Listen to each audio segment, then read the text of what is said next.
La vie successive de Nika. Au début de l'histoire, nous avons vu Nika comme le premier utilisateur du fruit du dieu du soleil. Le pouvoir de Nika l'accompagnait depuis le début. Puis 3 mondes différents ont commencé à apparaître. Des mondes reliés par une seule volonté. La volonté de Nika et son retour. Joy Boy était le 2e Nika.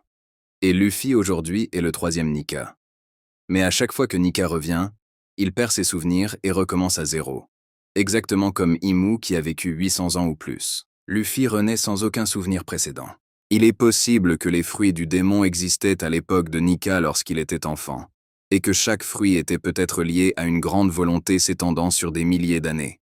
Même l'ancien robot portait la marque X, la même marque qui est apparue avec l'équipage dans l'arc d'Alabasta. Cela augmente la probabilité d'un lien entre les 3 mondes, et que Luffy, Joy Boy et Nika soient une seule et même personne à travers différentes époques.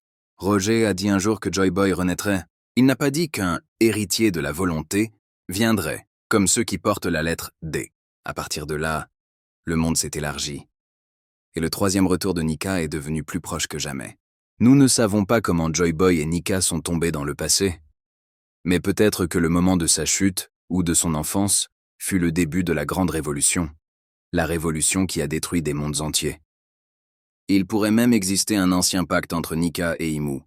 Je reviendrai, et je te vaincrai de nouveau dans les mondes à venir. Luffy pourrait finalement atteindre un stade où il découvrira toute sa vérité en tant que Nika, où il pourrait découvrir l'origine même du fruit. Nous attendons, et pas à pas, nous nous rapprochons davantage des secrets de ce monde vaste et immense.